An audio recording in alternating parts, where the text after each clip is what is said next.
This is a second stimulus check update. In this video, we'll talk about the latest in stimulus negotiations and how they came up with a deadline and what the most current timeline is. Also, the IRS just made an announcement that starting August 10th, they're going to give stimulus money to 5 categories of people. I hope you're having a great day. I'm going to make this video really quick and I might speak a little faster than normal just because my wife, who's a nurse, she's having a 24-hour shift today and my 2 daughters are about to wake up any minute, so I'm just going to go through this really fast. Yesterday was the 7th meeting, which lasted an hour and a half between the 4 negotiators to decide the fate of the next stimulus package. It's between Mark Meadows and Steve Mnuchin for the Republicans, and then Nancy Pelosi and Chuck Schumer for the Democrats. Right after the negotiation, when Nancy Pelosi was asked about a price tag that she's willing to settle for, she said, yeah, 3.4 trillion, which doesn't help much because if we look at the overall Democratic proposal, it's 3.4 trillion, which means she's not really budging much, and the Republican proposal is 1.1 trillion. So that's kind of a bad sign that she's not willing to give a little. Out of the 4 negotiators, 3 of them are just very diplomatic and vague, but Mark Meadows has probably been the one who keeps it real the most. So Mark Meadows said, even though there remains a number of unresolved issues, I would characterize the conversations as productive and a step in the right direction, probably the most productive meeting we've had. So that's a good sign because in the past he said they're still far apart, nothing was accomplished, no progress made. So at least he's saying it was the most productive meeting they've had. Now let's talk about deadlines. So after this, Steve Mnuchin said, we did try to agree to set a timeline that we're going to try to reach an overall agreement if we can get one by the end of this week so that legislation could then be passed next week. So this is kind of like the running headline that has been sensationalized by the end of this week.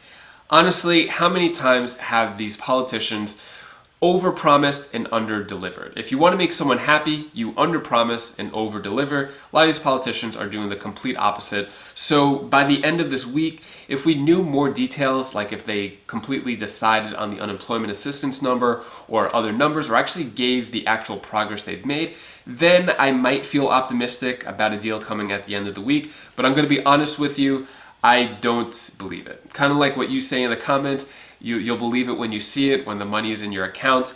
Kind of the same thing with this. I don't think it'll happen by the end of this week, but I'm hopeful. And Mitch McConnell is now saying that he's prepared to support a coronavirus bill that includes the $600 unemployment checks.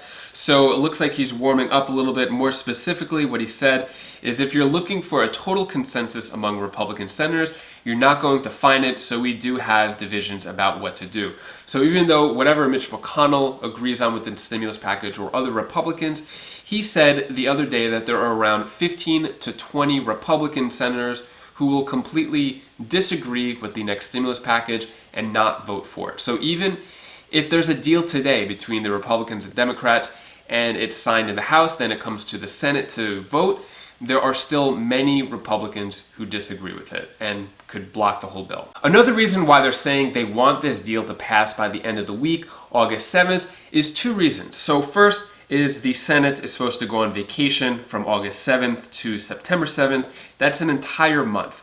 And every time I mention this, it doesn't get any less ridiculous how much vacation they're constantly taking on a regular basis. They were just on vacation for 3 weeks in July, worked 3 weeks, and now they're going on another 1-month vacation. The average American only gets 10 days of vacation per year, if that. So for them to get all of these days of vacation, it's just ridiculous. But the reason why that they want to take this vacation is not just because it's a vacation, but the election is in exactly 3 months. And so they're going to use this time to do their community outreach. And I don't know if it's to help the people or just to get votes. Let me know what you think down in the comments below. But they want to use this time to shake hands, kiss babies, and hopefully get reelected in this upcoming election. But fortunately, many senators are saying that they're willing to cancel their vacation or delay it in hopes of passing a stimulus package. So when Lindsey Graham was asked if the August recess should be canceled so that the deal can be done, he said, yes, I agree with that. And many other senators and Republicans have agreed that they're willing to cancel their vacation or at least be on standby just in case anything happens with the stimulus package that they could vote on it. Which honestly shouldn't even be an issue. They just got back from a 3-week vacation and it's almost like we're thankful that they're not going on their 1-month vacation so that they could stay and vote on a stimulus package that is supposed to help millions of Americans from starving. Next, let's talk about how the IRS is going to give stimulus payments to certain individuals. It's 5 categories of people, which is going to start August 10th. So the Taxpayer Advocate Service is going to work with the IRS to resolve stimulus check issues with the first stimulus check, and they're going to start August 10th. So the people who this qualifies for are the people who had dependents or children and they didn't get paid that $500 per dependent.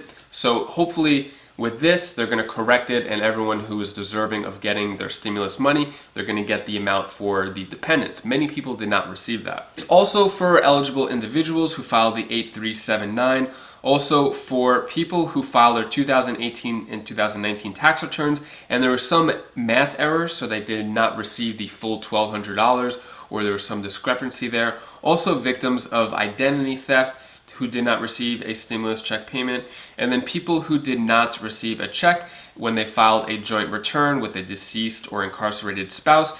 Some of those people did not receive stimulus checks as well. So hopefully they correct that, because what they were saying is the way that they were going to correct those errors is you would have to wait until you do your 2020 taxes in 2021. So hopefully they get this fixed in mid-August, and then people could get the money that they're deserving to get. If you're looking for a free money opportunity, if you sign up through Webull, you get 2 free stocks. If you sign up through Robinhood, you get a 3rd free stock. If you want more free stocks and more free money, I have a spreadsheet down in the comments below that has a lot of these different free money opportunities. And if you're curious about 6 different ways that you can make money from home as long as you have an internet connection, you could click this video over here. It's on my 2nd channel, Wise Sense, which teaches wise money tips to build a wealthy future. You could click that video now to learn about those 6 ways to make money.